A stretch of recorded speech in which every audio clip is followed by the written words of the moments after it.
where you are. My name is Derek Kuria Moiro, and I'll be your speaker today. And so I'll just start, and then we can go forward. Then, in case of any questions, feel free, and then hope we'll have a fantastic session. So yeah, I'll share my screen. Then we can go ahead.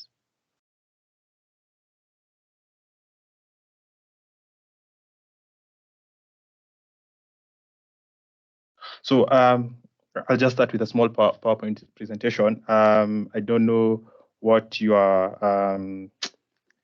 skill is with Power BI concerned, but I hope when you leave this call, whether you have never started on Power BI, you're intermediate, you're an expert, I hope at least you leave with something that will be able to take you forward in this Power BI journey. So my name is Derek Kuria Muiro.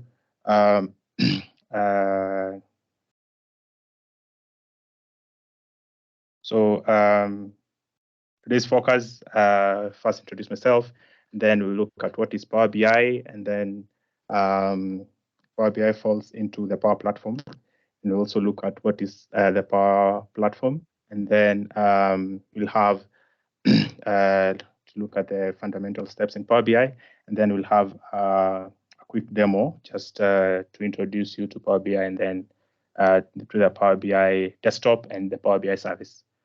So a quick introduction of me. I am Derek Kuriamuiru. I am an IT application developer at Dimension Data. That's where I work. My role started as a data science role, but it has evolved to using different technologies that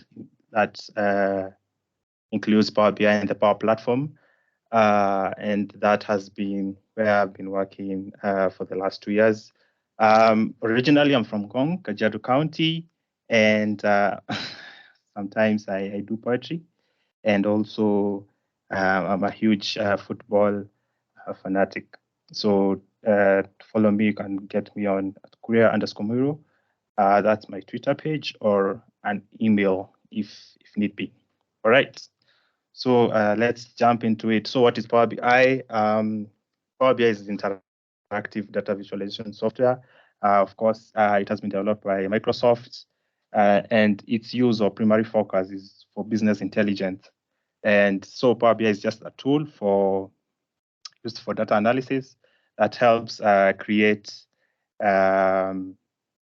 dashboards and helps in creating visualizations that help gain insight and drive decision making. But what is business intelligence? So Power BI is the tool, but business intelligence is now the process of collecting, analyzing, and monitoring information so that you may be able to get those understanding of the data in a wide perspective. And so Power BI is widely used in all sectors. And so whatever sector you are, whether in sales, whether in production, finance, HR, or logistics, what else, legal, whatever, it's good to use Power BI as long as you have the data available. Yeah. So I mentioned Power Platform before. What is it? It is a powerful set of applications that allow to automate processes, build solutions, analyze data, and create virtual agents. So it encompasses 4 tools, and that is the Power BI, what we'll be looking today. There's also Power Automate that is used to automate processes, and join these 4 tools, or three other tools. There's also Power Apps that is used to create applications in the Power Apps, and then there's the virtual agents that is used for making bots. So there'll be more talks about these others as we go ahead in these Power Tuesdays, but today we'll be focusing on Power BI. So what are the steps in Power BI? So the first thing is you extract the data, wherever the data is stored. It might be in any place. It can be in a database. It can be in your local machine. It can be in different parts, and I will be able to show you how we get data. Then after you get the data, you transform it, and that is by cleaning the data, making sure that the data is well versed for our processes. And then we model that data, and that is by creating relationships for the different tables, so that that data can be able to speak to one another. Of course, we don't use only one table, and hence you need to model that data so that these tables may be in unison and in communication. Then we create calculations, and that is using the language called DAX, data analysis expressions. And then there's the building of visualizations that we use for the storytelling now. And then there's the distribution. Now this is how we share the reports, and then the automation to make sure that this data is refreshing, especially if it comes from a database. So for the first 1, 2, 3, 4, 5 items, that is extract, transform, modeling, calculation, and visuals. All those happen inside the data BI, the Power BI desktop, but the last two happen in the Power BI service. Probably you don't understand all that is going on, but with time, this will make sense as we dive into the demo. So I will just switch my screen and go to a browser, and then yeah, all right. I hope you can still see my screen. So the first thing, of course, is to download Power BI, and to get Power BI, I have to download it. There is a site that they provide for where one can be able to download the Power BI, and it's just right in Power BI downloads, and you can be able to get it. So in the product, you can be able to get the Power BI desktop, where you can be able to download it for free. And once you get it for free, it's you have it in your machine. Also, you can go to the Microsoft, is it called Microsoft Store, and you can also get it there. So whichever works for you, you can be able to get Power BI. So that's all you need to do to get Power BI. It's free, but we'll look at the implications and where people are required at least to pay something. Yeah, but to use it is for free. So I'll just open it, and maybe I'll stop sharing so I can share again. Then we'll go ahead.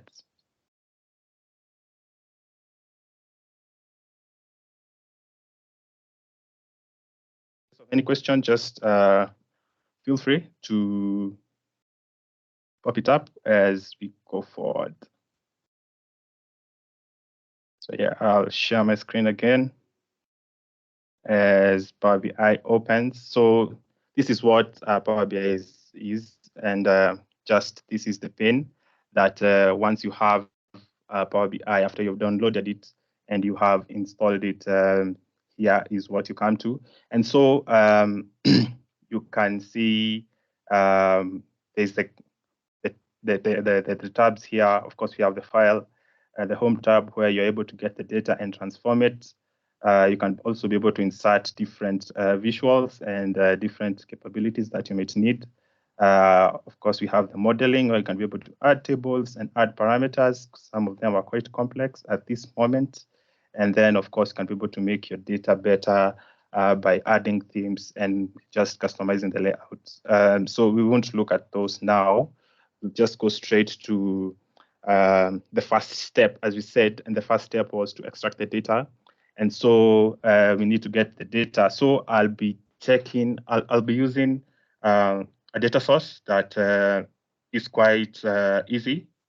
It's called the Office Sales. And so that's what we'll be using today. And I'll show you, I saw it somewhere. It was for a competition or something of the sort. And so that's what we'll be referring to today. And yeah, in case of, we'll be referring to it.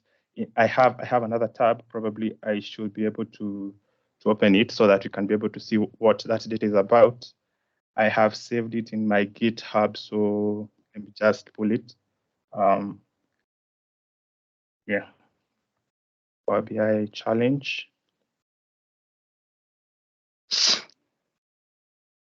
So I saved the file here, the PBIX file. So once you do a project on Power BI, you can save the file, and this is the extension, the PBIX. Just like for Office, it's .docs. So once you do it on Power BI, it's PBIX. I hope that makes sense. So I'll just open. This was that challenge. We'll just go through what was required for that challenge so that you can be able to understand what we are doing for this challenge for Power BI. So the question was, LK is an international multinational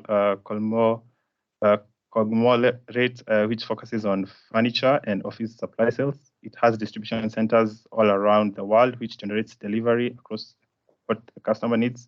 So far, most of the sales data were being reported in Excel with only local management. You're hired as a BI analyst of the company to transform the group, and you are to use Power BI as the main tool to analyze, share, and promote insights to empower the organization to quickly make data-driven decisions that drive strategic actions. So we've been told that the database provides you an Excel file from 2017 to 2020. I think we have seen that. I have loaded the data, but we will look at that deeply. And then the first mission is to provide the following analysis. So these are the questions that were asked for that problem. I don't know if we'll be able to look at all of them, but since I have already done part of this work, I'll be showing you what I was able to come up with. But these were some of the questions: gross sales, discount, net sales, shipping cost, gross margin percentage, orders. That was question 1. And so there were 10 questions. And then this was just the general notes. But there were the instructions that had been given where we were supposed to create a date table, do gross sales in the sum of the sales, net sales. So just let us start so that all this makes sense. So I'll go back to Power BI. So we have our data here. We have extracted our data, and we will load it. So after you get that data, you just load it. But the next thing was to transform our data. Our data is quite clean. It's not very messy, but we'll just go to the transformation pane. And once you go to the transformation pane, as I said before, in the slides, it opens a Power Query editor. So there's now the Power Query editor, and people who have an Excel background might have an understanding of what this is. And so now we have our 2 data sources. We have the customers. So we have a customer, the customer data, and it has the customer key, the customer name, their state, their country, their region, market, business type, and then we have the sales that are being now sold to these customers. There's a sales order, there's order date, there's delivery date. That means so the customer's order, and then the goods that they have ordered are delivered to them. There's the shipping mode. Of course, each customer has a customer key to be able to identify them, and each product that they buy has a product key. There's the category. So mostly they are buying furniture, yes. And then for those furniture, there is different types of furniture. And then there are the product names. There's the unit price for each item that has been bought. And then there's the quantity. So a customer can buy several items. And then there's the discount for each item that have been bought. And there's the shipping cost. And then there's the order priority, depending on how far it was given to be delivered. So there's medium, high, and low, depending with how they were to be delivered. I hope we have understood the data a little bit. And so what happens on this page, you're just supposed to transform this data to make it better. And from what we have here, this data is not quite messy. We can see that most of the rows are well filled. However, some transformations have already gone on here. And here is where, after I do a transformation, it records itself here. For example, if I was to do just a simple transformation, though I'll delete it, I don't think it's very useful. You see, like there's the sales order number. Maybe I wanted to extract this number. You see, there is the in 2017, and then there's another number. So if I wanted to extract this 2017 number, probably I'll use this extract. And once you click extract, there's text between delimiters. So I'll click that. And what are delimiters? As we can see, delimiters are anything that separates characters. And as we can see, the delimiters here are dashes. So if I was to put a dash here and a dash here, and then I press OK, we'll be able to get this number. And now you see this is a step that has been added here, extract text between delimiters. I hope that makes sense. But of course, we need this text here, so you can just delete. Actually, we can delete what was had happened here before, and you can see those were automatic steps, but we can do them. So when you load data, most of the column names don't come immediately at that place, but you can be able to. There's this transformation where you use first rows as headers, because you can see the first rows, these ones, are the ones which are supposed to be the headers. So once you click that, you have promoted those headers, and those headers have become now the headers of that data set. And then there's change type. That means this column has been recognized as a text, and that's why there's a change type there. So I hope that makes sense. And now we have our data here. And we extracted our data. It was in my local machine, and then we have loaded the data and we have transformed it. And now we can be able to start using it to get the different insights that we want to get it. So as it loads, I don't know if there's any questions so far from the ones in the call.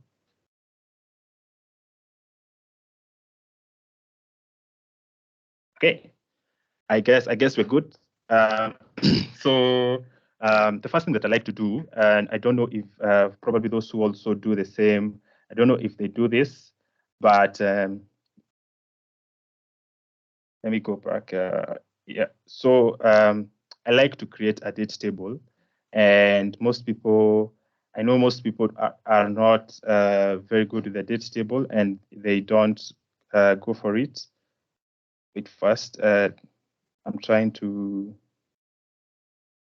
let me first drop that a little bit. There is this PowerPoint. Let me stop it because it's causing problems to my sharing.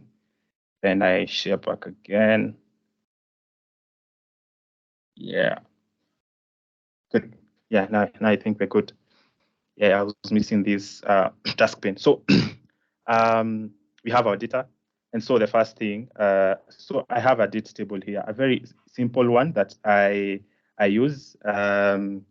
It's saved on a notepad, but in case you would like to use it, it's quite versatile, and that's what I generally use. However, there are other date tables in the internet that are also nice, and you can be able to use them. I don't know if any of you follows Enterprise DNA. They have a very versatile date table, and I have used it once in one project, and I think it worked very well. So I just want to do a simple date table, and so all we'll do is that we'll add new table here, and this date table, instead of using the columns that have dates here, we'll use this date table to connect all tables that have date columns. That now we'll use that as the filter for all columns that have a time factor. So I have copied it, and what this does, it just adds column, and then there's this function called calendar auto, which looks at every aspect of the data, or all columns that have dates columns, and it adds that it adds the years, the upper bound and the lower bound. That means if it gets an year that has probably 2022, it'll start from January. If it gets 2020, for example, 2025, although we are not there, it will still get to that date, the December of that date. Let me just add it so that it can make sense. So this is that function that works it. And now these are the columns that we'll be adding. And so once you do that, you can see we have added it. Now we have, remember our data was starting from 2017, and hence that's why we have 2017 here. And if we were to scroll up to the end, we'll get up to 2020. Yeah, so I hope that makes sense. And so we have now our date table. And now we want to do some modeling. We want to create these relationships that will enable us understand our data better.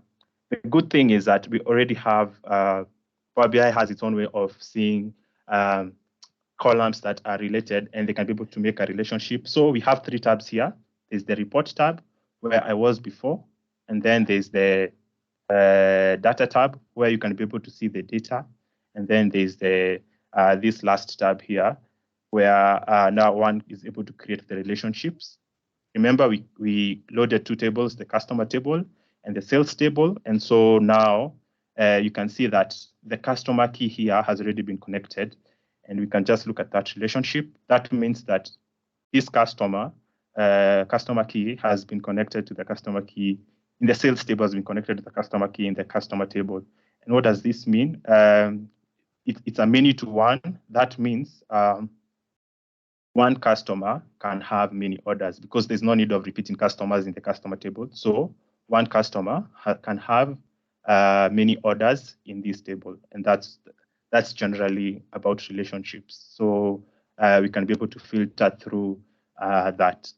Remember, we have added a date table, and we'll also now connect it to here. And once we connect that, we can see now this date creates our date table now has a 1-day interval. And that means once we check at this also relationship, that means we can have many deliveries on the same day. We can have many orders on the same day. And that is the meaning of many to one. That means one day in this date is connected to many days of probably many sales that were created on the same day, the deliveries and the order dates that were created on the same day. I hope that makes sense to everyone. And in case it doesn't, just feel free to raise it up so that I can repeat. So we have modeled our data. Our data is not quite hard to understand. It's not very hard, but most of the times you find there are many tables that you need to have quite some relationships going back and forth. But at least you understand the whole spectrum of tables being able to connect to one another. Here, remember, we connected our customer key, and here we have connected the date tables, the date to the date tables. So we have modeled our data, and I think now we can start creating solutions and formulas that will enable us to go forward to have them visualized. So go back to our questions. Remember, we had some questions here. The first thing was to create the total amount of gross sales, discounts, net sales, shipping cost, gross margin, percentage, and orders. So I think we'll tackle number 1 and probably number 2, and then we'll go to what I had created before so that we can also get time to go through the Power BI service. Yes. And then, of course, they gave us here, they gave us like what we are trying to get to.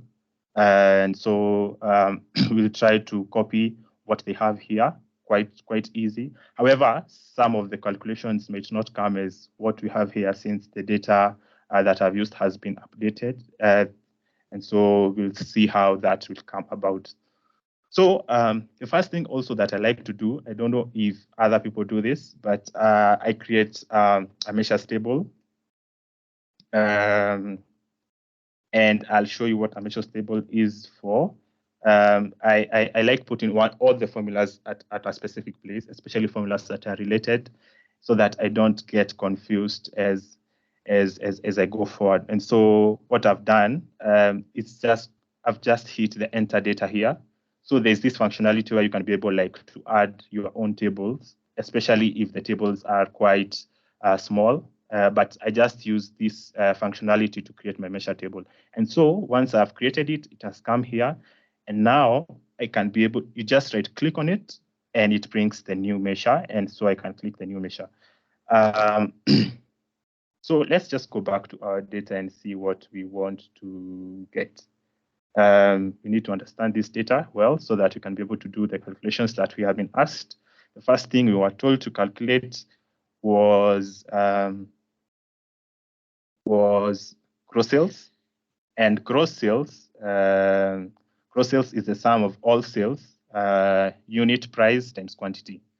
All right, so we have unit price, we have quantity here. That means probably we'll need to create another column. Of course, we can do this using a measure only, but for better understanding, we'll create another column here where we'll multiply all values that are here with the values that are here. So I'll do a new column here and call it gross sales.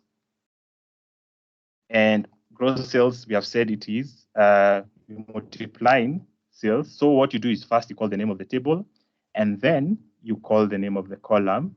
So we are multiplying, sorry, forgotten what we are multiplying. Multiplying, let me just confirm. Multiplying unit price and quantity.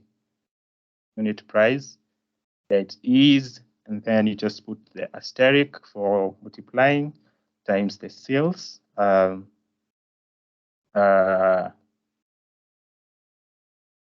Quantity, order quantity. All right. So we have that first column, which we have now generated the gross sales for each item that has been bought. And yeah, we have it there. Probably we can first create the columns, or it's fine. Let me just go back to here. So the first thing that we want to do is gross sales. And so we come here, we're creating a new measure. And now that we have added up all measures for all items that have been bought, we can be able to add up now to get the total of that. So we can just call it gross sales as it has been called. And it's just a simple function. It's a sum function where we are adding up now that new column that we have called gross sales. Remember, now it's a new column, so you just call the sales, the table, and the gross sales, and it will come up there. All right.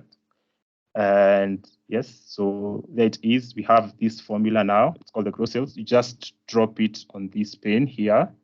And once you drop it, it brings a bar. But now we want a card for it. And as you can see, it's 8.23 million. So we can do something to this value.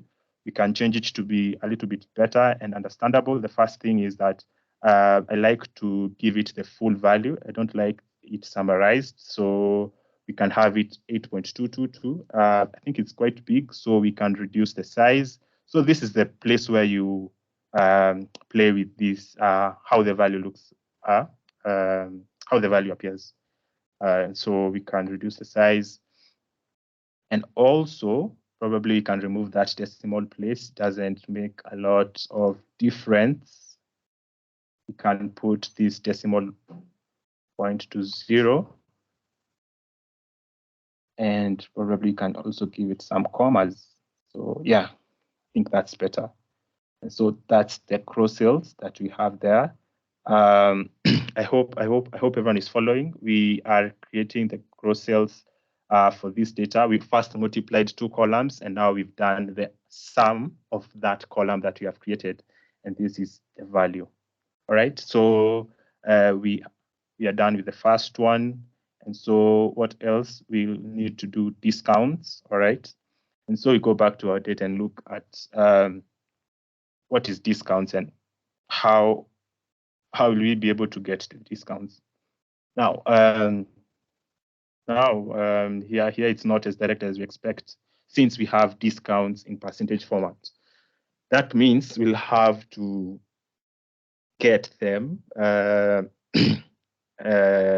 that you can be able to derive the discounts. And the discounts, of course, are offered to the gross sales. And so we need to create another column here. And here we will do, let's just call it discount. And the discount is this percentage. See, this is in percentage format. And this is in, this is the gross sales. So we are going to do discount. So we just call the table the percentage, and then we will multiply it by now the gross sales. Gross sales,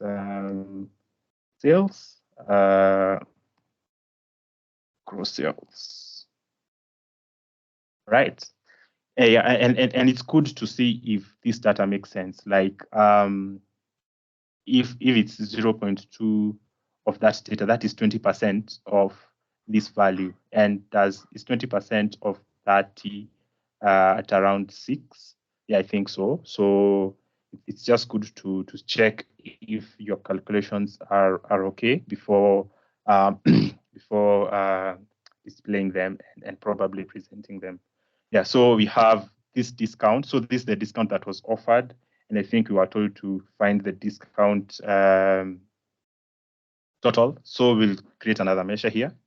And we'll call it discount. There's no problem with naming formulas the same as how we've named in the table. And we'll just do a sum again. Or probably now I can do something different.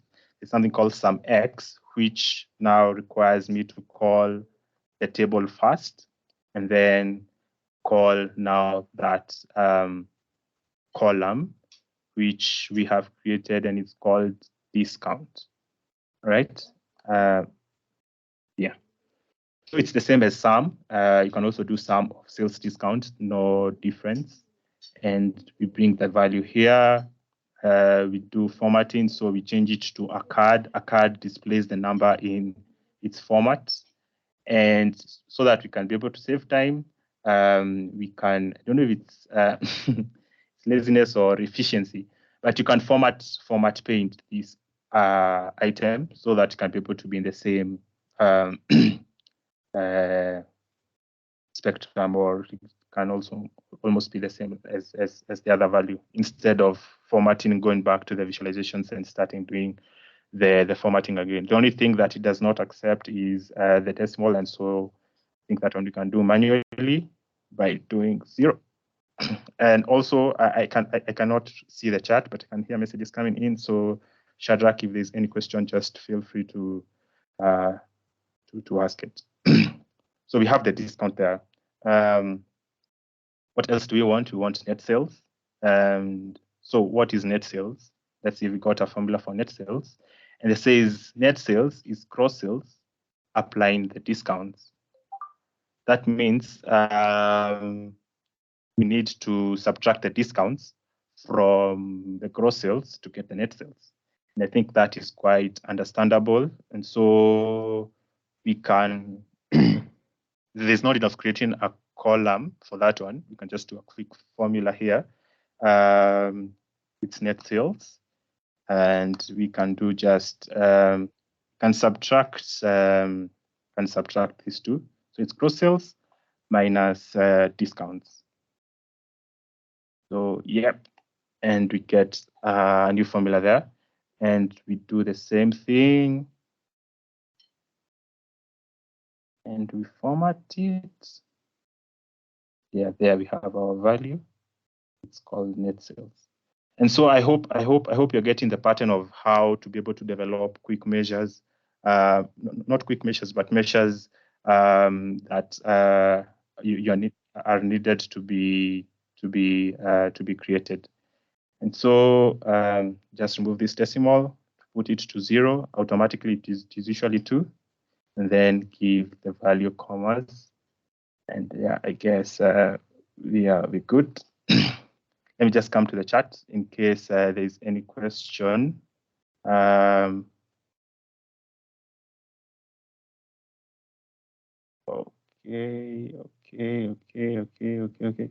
Yeah, I guess we're good. All right. So what's next here? Let's go back to the question again. What do we need to do here? There's the shipping cost. Then there's the gross margin percentage, and the orders. Okay, so the shipping cost. I think shipping cost is direct because it's a value, so we can be able to add that one quite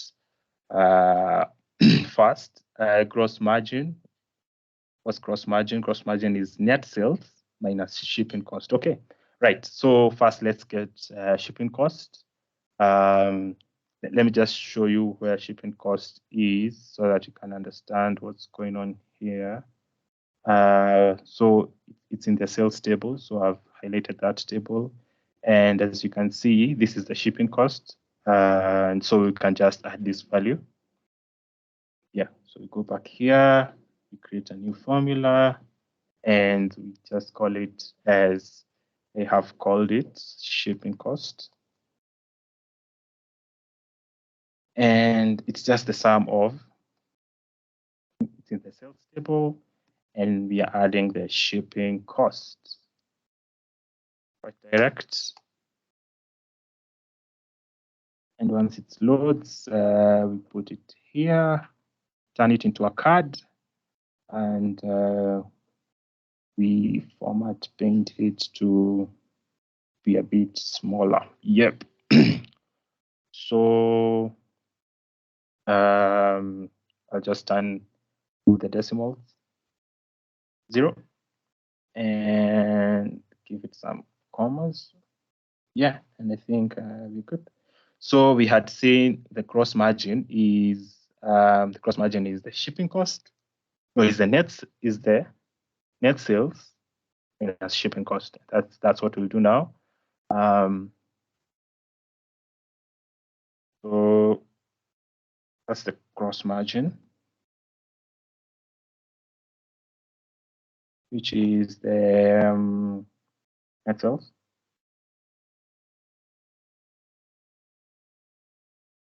minus shipping costs.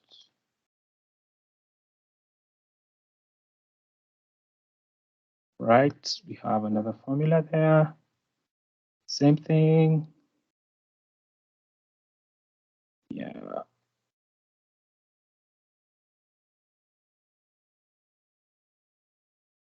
Also, since these values are in currency, so one can be able to also to put a currency notation in front of them, and there are quite many depending with the one that you're using.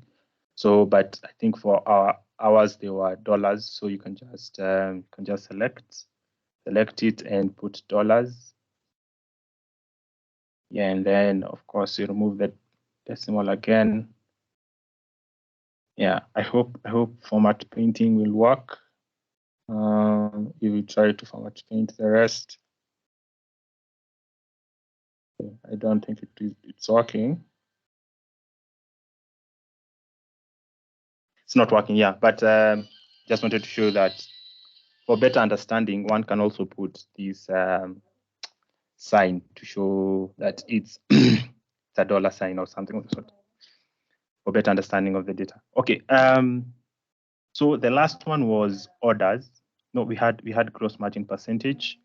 Let's just look at what's that. That is gross margin percentage. Is gross margin divided by net sales. All right. So another formula, gross margin divided by gross margin percentage is, so here we can use a divide function. It's called divide. And what divide does, you assign it a numerator, and that is, as we have seen, it's saying we put gross margin divided by net sales. So gross margin divide by, I hope I'm doing this right. In case it's wrong, just be quick to shout. Right. Yeah, so we have the gross margin percentage. It's there. Yeah, so you can also format it. But now, because this is a percentage, you won't put we'll put now the percent, displays the values in the column in percentages. So once you hit it, this value change it to a percentage. Probably you can change this one to 1 decimal, and yeah, leave it that way.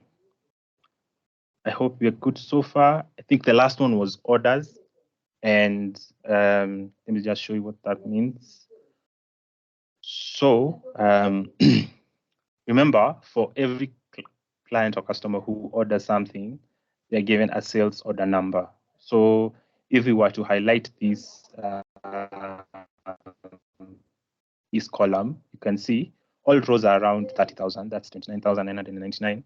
But the distinct values for the order number are 17,801. Those are the distinct values, and that's the value you need to show on that the number of orders, because you remember a client can order many items and the order number will be the same. I hope that makes sense. So this will be a different formula here, and what we want to do is we want to count the distinct orders.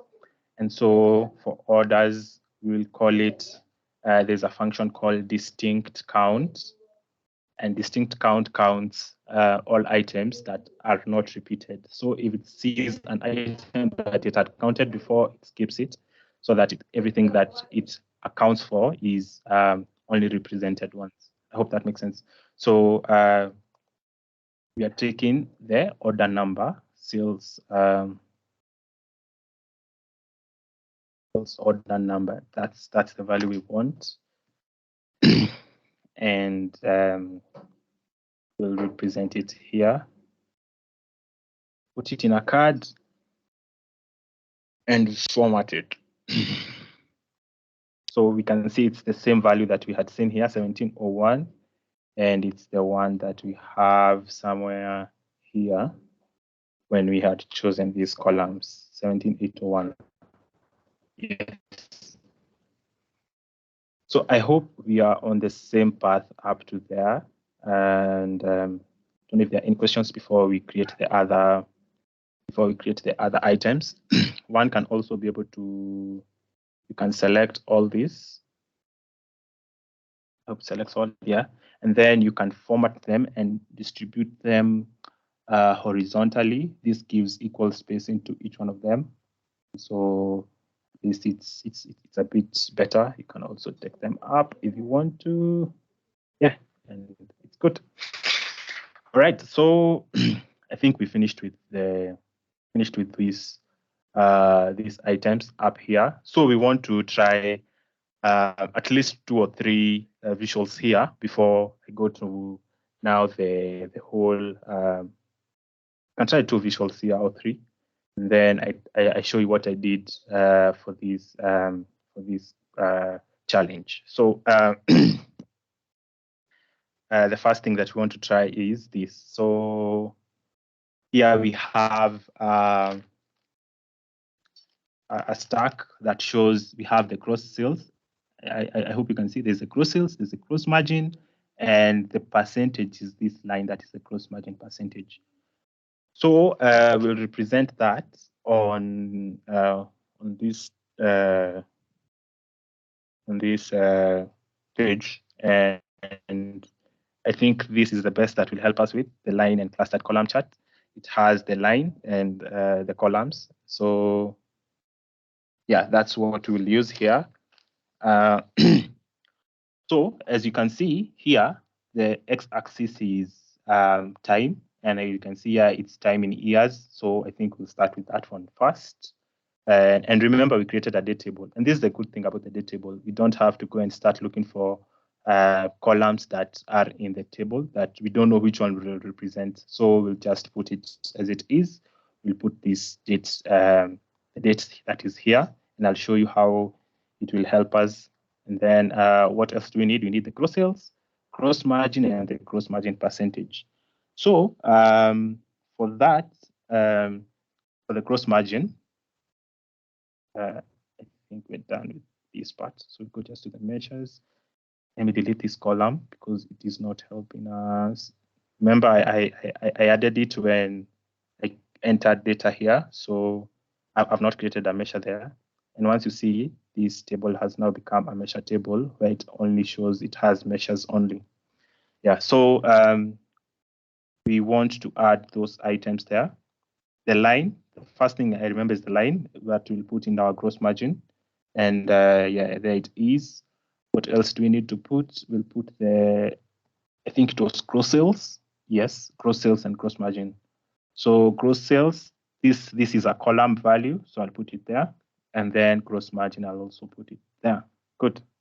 So we have this item here, and the good thing about it is, the good thing of using a data table is that we can be able to filter through it. So you see, we can see the 2017, 2018, 2019, 2020. The thing that we first see here, the data that we first get is that the gross sales have been increasing year after year, but the gross margin went down during 2020. Something else is that we can be able to drill through this, and now we can be able to see for the quarters that the first quarter for all those years has also not been performing well. You can see first quarter, as the quarters go ahead for all years, there's an increase in the gross sales and the gross margin. I think there were some that were not assigned quarters here, so that's why I probably have some blanks, but they are minimal. It's not a very big deal. However, one can remove them. Now we can also drill through now to the months, and we can see there's also sort of an increase. You can be able to look at the increase here, January, February, March, April, May, June, July, August, September, October, November, December.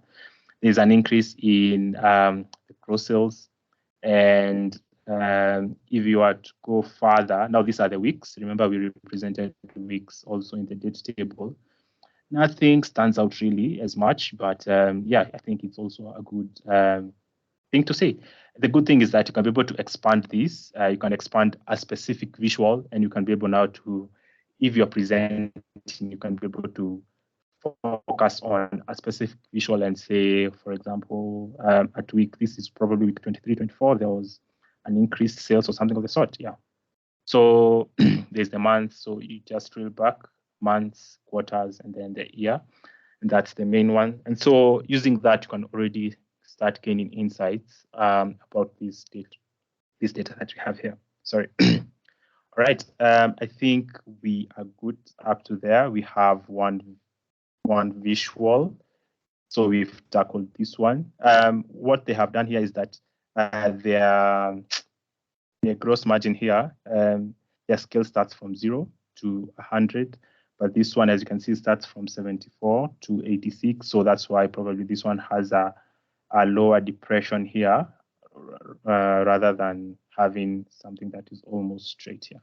Yeah. So maybe we can try one more visual here. Maybe this one. This is the harder one a little bit. So we can try this one, and then I'll show you what I was able to achieve these others before, because time is also moving. So that visual, first of all, when I saw this challenge, I thought that was a funnel, but to my I came to realize that this was actually not a funnel. What they did is that they were trying to this was trying to compare the money that comes in versus the money that goes out. So I think the company takes care of course, discounts is a loss to the company. When a company gives discounts, that is money that could have been turned over as profit. But now, since you want also to attract customers, that's why they're giving discounts. And also shipping cost is also catered by the company. So they are the ones in the red. So they added the shipping cost and the discounts, and they are on this side, and then the cross margin, what they have been able to gain is on this other side. So let's achieve that. And of course, what separates them is these chairs, bookcases, storage, appliances, tables, and these were the subcategories. I think it's these ones. Yeah, it's the subcategory name here. So we are going to use the subcategory and show the losses and the gains of that company. So they used it's this stack.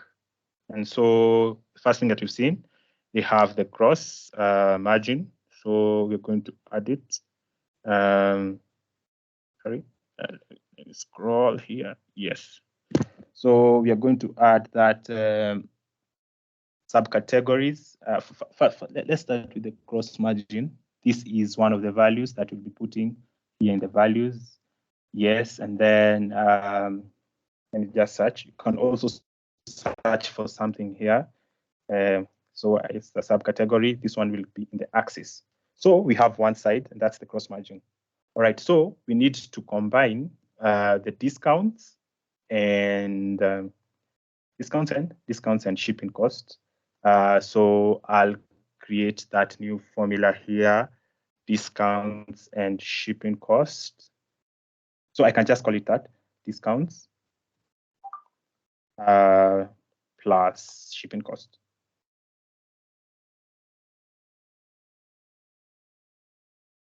And you can just add them.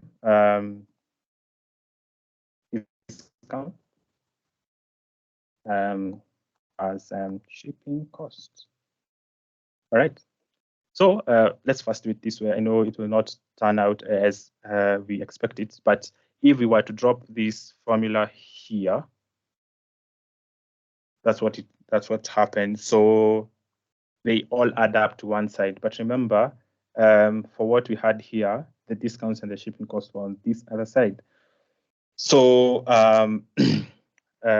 so what they did is that they multiplied with a negative number or -1 or just a negative, and then added the rest. So once you put it in a negative to show that these are actual losses, so now the discounts and the shipping come to this side. Of course, one can be able to add labels to this, and so that one can be able to see the data labels. Once you search labels and you switch this on, they should come here, yes. And I think we have achieved those two. So I don't know, up to there, is there any question concerning what we have done so far before I open now, because I see time has moved, 1 hour is almost elapsing.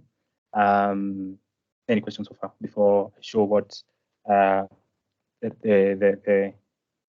the whole solution that we used?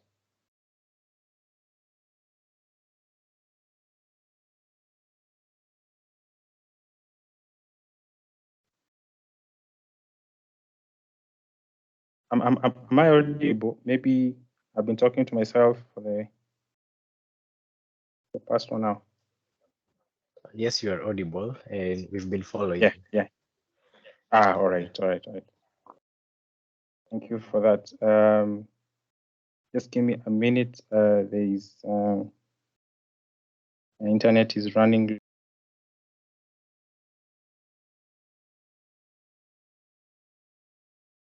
low. Let me take care of that.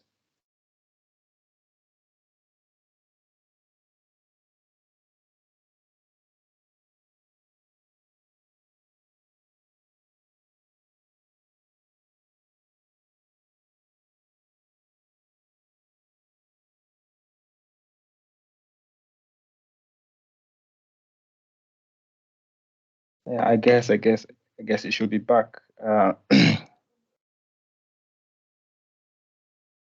Unless there's a problem. I've seen internet was going low. Yeah, so I'll just take you through what I was able to achieve. I hope you've gotten something, but I'll explain more in this solution that I did, and I hope you'll also be able to gain much from it. So I'll just open another file, PPIX, and then we'll see what's there.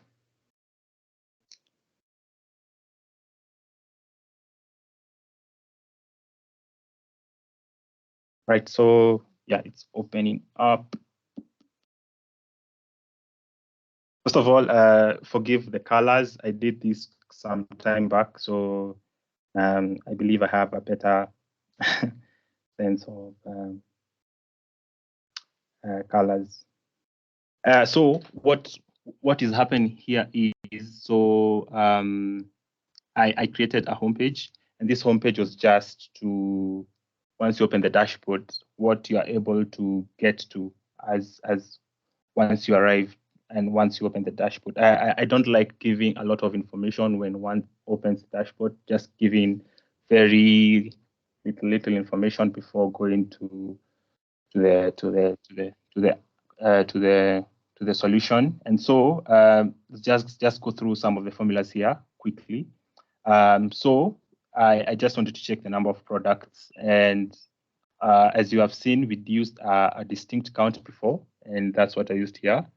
So we are doing a distinct count of the product name, and that's the value that comes back here. And then there was, remember, we have used subcategory product somewhere when we were using that funnel. We were using this funnel here. And so I wanted to see how many subcategory products we had. And nothing distinctive, it's just a distinct count also. And then, so remember, these clients or customers are from different countries. And so what I did here, I have the countries distinctive counts of the countries, and then I did something else here. I added continents. So let me show you what I did with continents. I did not have continents in the data, but I was able to derive that using Power Query. So when I said about the transformation, modeling, and visualization, it's a lot of back and forth. It's not that it's a linear process. And so that's what I want to show you here. So this is the customer table. And it has the customers, their states where they are from, the country, the region. So one thing I noticed is that there was something called market. And market is, as you can see, there's Africa, there's APAC, and we'll be looking what they mean with what I did here. And so I added a conditional column, which is here. And what this was doing, let it open. So I added a conditional column that I called continent, the one that we are saying, the column that I added. And I was saying, if the region equals to Africa, of course, that will be Africa. But remember, market has now the better columns that will help us derive this. So there was EMEA, which was Europe and Middle East Africa. So I created that as a column. So these are the new columns. EU is Europe. APAC is Asia Pacific. US, of course, is Northern America. Canada is Northern America. This is Latin America. So this is Southern. Canada becomes Northern, and APAC was, of course, Asia Pacific. And so once you're able to do a conditional column, of course, there is the add column here, and you can do conditional column, and that's where I was feeding this. Oh yeah, it's asking if I want to start another. Let me show you from here.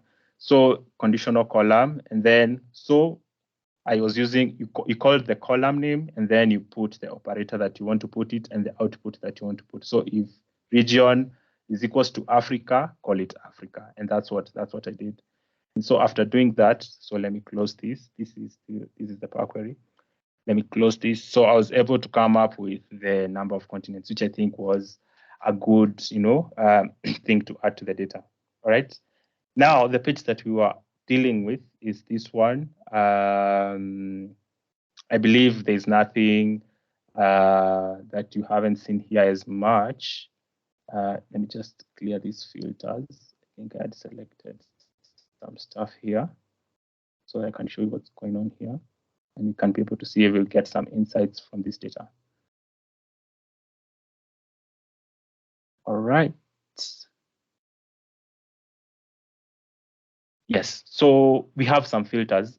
I added some filters here. This is what we have been able to come up with on these aspects here. It's just that I added the border lines here.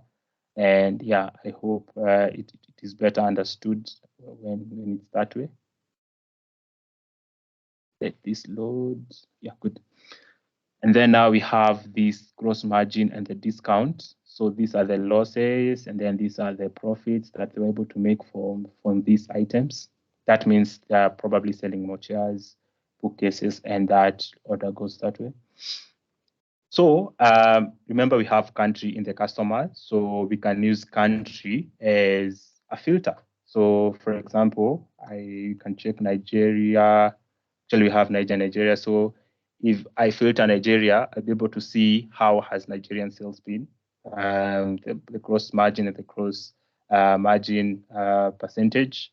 Also, probably want to check, there's also the shipping mode. So probably want to check how is the first class and same day. Probably those are for the high end. Those people are willing to pay more. And so Nigerian first class and high end, how much has it been able to bring for the last those 4 years?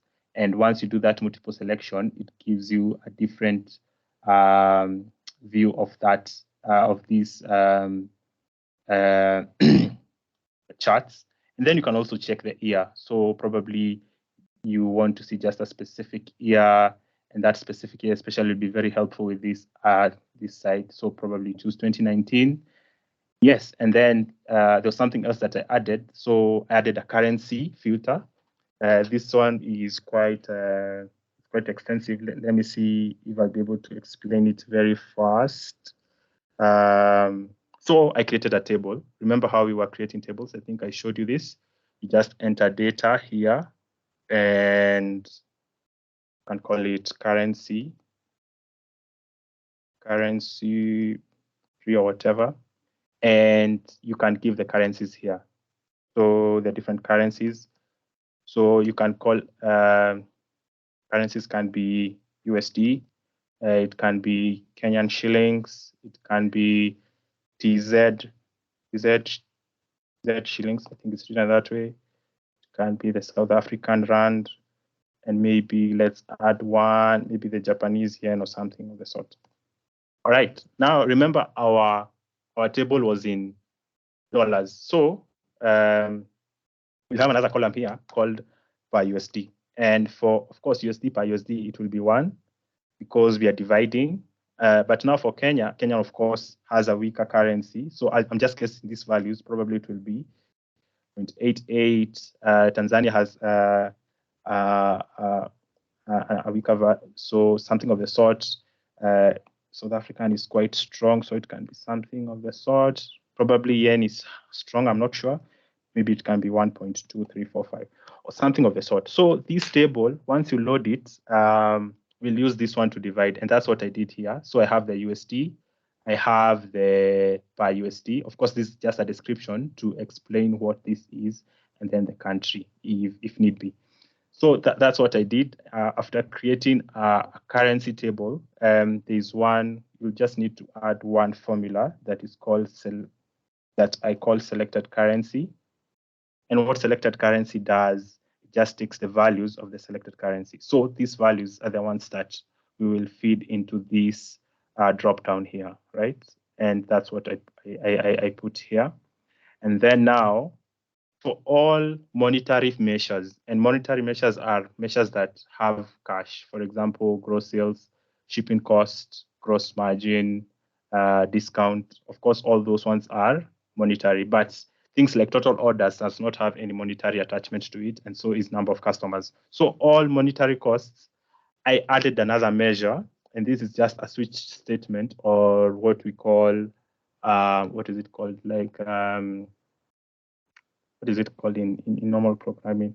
The alternatives, where you can be able to to call if the selected currency is USD.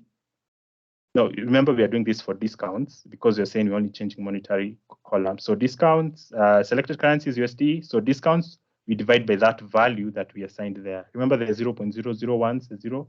So if it's yen, it will divide that discount with this value. And then if it's Kenya shillings, the discount, remember this is the measure we had created before. Then we divide it by this value. And so for all currencies that you add, for every formula that you want to change, you'll have to do this. The only good thing is that you just copy it and you keep changing the name of here. You change the name here and you change what the measure that you're referencing. And that will enable you to now have these monetary measures being able to change their currencies. So if now it is in pounds, just check these four measures and see that they'll change to a different value because we had assigned the the currencies. And so especially for a database like, or for data like this one that is extensively for different countries, I think having different currencies is quite important because not everyone who is using your dashboard understands what USD is. People probably have other currencies that they would like to have them in their own specifications. And so if you can also be able to change, remember we were checking Nigeria, we were checking the shipping mode for first class, same day, we were checking the year 2019, the currency. I did not put Nigeria here, but probably they want to check in USD, and probably they only want to check for the category furniture. And so you see with those type of filtering, you get a good understanding of, for example, the chairs, this was what they were able to get, and this is what they were able to use to transact. And so probably here, this was a good profit, even though it's not quite much, but of course it's in USD, so that's a good value. I hope that makes sense. And then the last thing, of course, that I did here, you can be able to switch. So stakeholders have different likings. Someone says, I think the dark theme is not good for me. I'd like a brighter theme. A brighter theme is not good for me. I'd like a dark theme. And so I have a button that moves from one. You see, I have sales dark and sales light. So I had that ability to change from one page to another using this. Of course, all I did is I replicated this page. You just come here and duplicate it. And then now you're able just to make these things visible because whatever here is black on this side, on this other side is white. And so just making sure that you label it well, but of course you replicate after you've finished everything. Yeah, so that's what I did with that page. I hope what you've seen here is what you've seen in the other page. And then now this last one was just understanding customers. So remember we had the locations for customers. You can be able to drill down for customers. And remember we had assigned continents to countries. And so once you add this filter here, let me just go show you how I did it. So I added the continent and the country in a filter, and this is the filter. This is the filter or a slicer. Yes, I think a slicer is a better word. And so once you add these ones here, they just come and become very easy for one to be able to choose. So if you choose the whole of Europe, as you can see here, only Europe countries have been chosen that are here. Yeah. So that's what I did with this data. I know I've not been able to answer all the questions as we were trying to look at them here, but I hope that gives a brief or a long understanding of like what one will be required to do when you're given a project to perform in Power BI.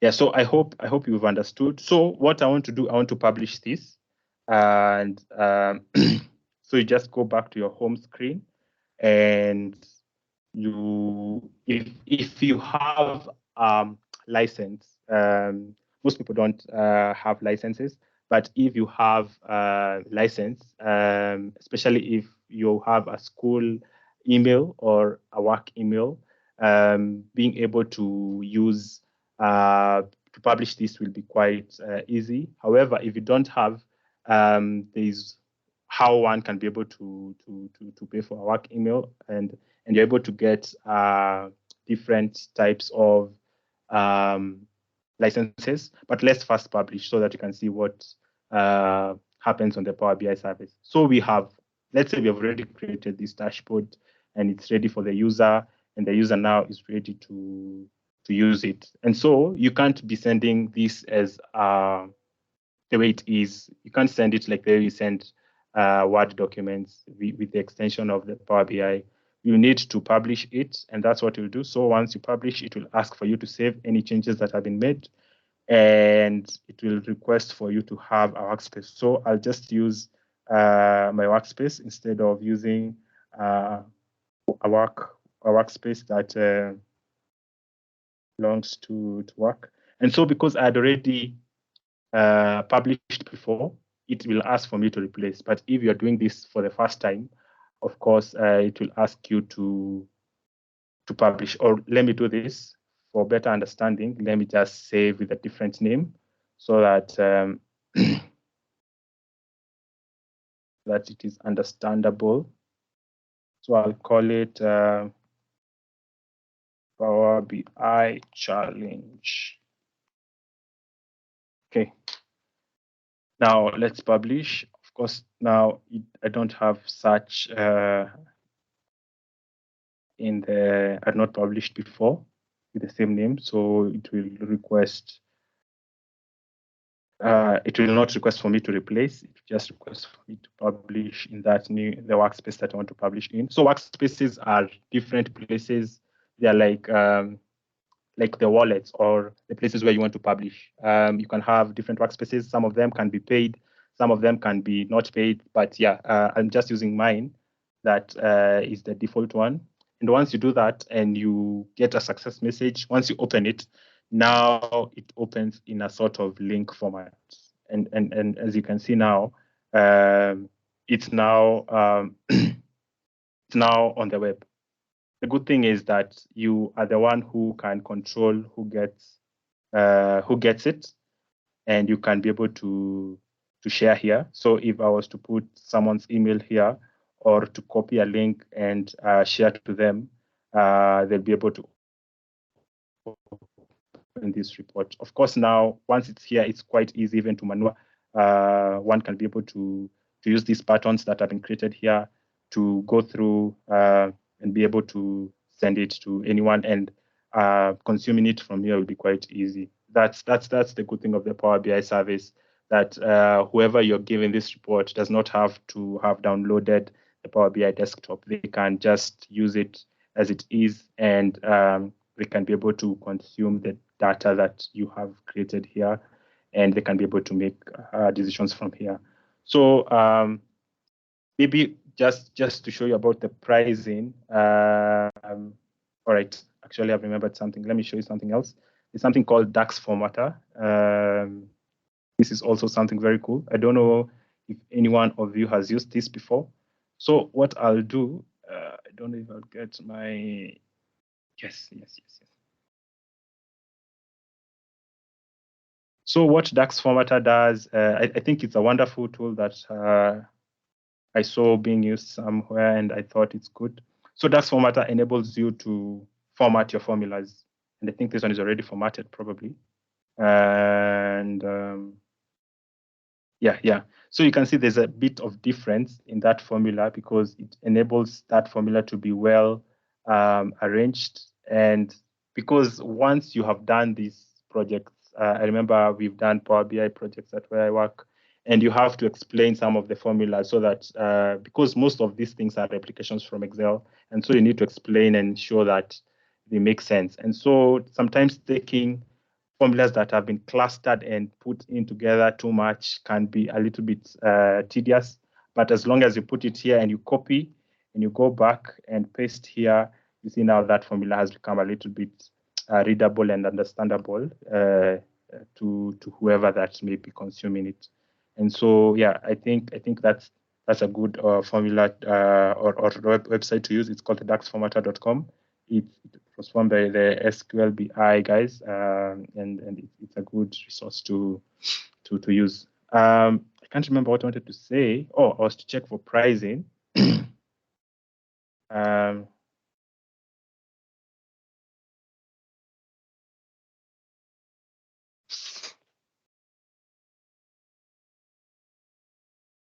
So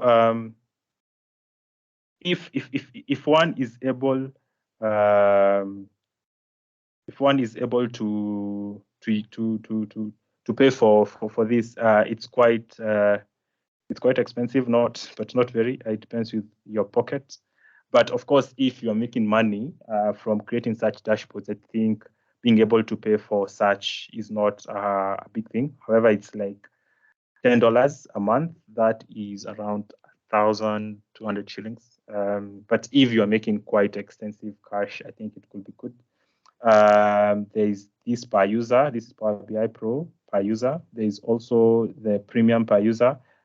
This one has more capabilities than the per user. Then there's the per capacity now, which one is used mostly by organizations. Yeah, and so if I was to sign in, probably it would say I'm on this one because I use the one that the organization pays. But that's extensively what the Power BI service is. The good thing is that you get a trial for, I think, the last time I checked, it was 90 days. Once you have your email ready, and so before you start paying, I think 90 days is a good time to get your time to be already conversant with Power BI, so that if you are creating dashboards for people and it's starting to return money, you can now be paying with what you're getting. I hope all this makes sense. Yeah, I think that's the end of my presentation.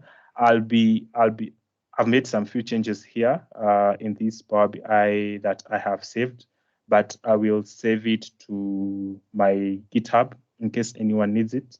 And then you can be able to get it from there. Of course, the data is also there and the questions are also there. So if you need to look at it more extensively, it will be there. I know I've gone past time and I'm sorry for that, but yeah, I hope everyone has learned something from this call. Yeah, thank you.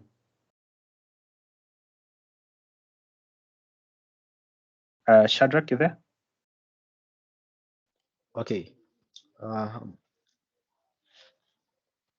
Any questions for our speaker? I'm so sorry, I have a call, so like hence that way I'm speaking this way. So, but I hope you can hear me clearly. So if we have no questions, then we can just end the session there. So like I'll be sharing the recording and also the materials. Probably you might share that question, like for the community to be able to play around with their data and be able to create also dashboards of the same. So I'll be sharing everything.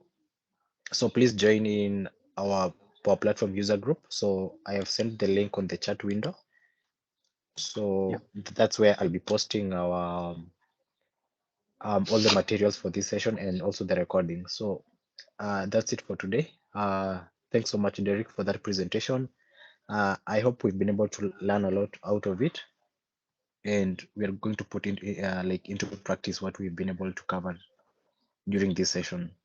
So I guess we're going to end there until next Tuesday for another Power BI session.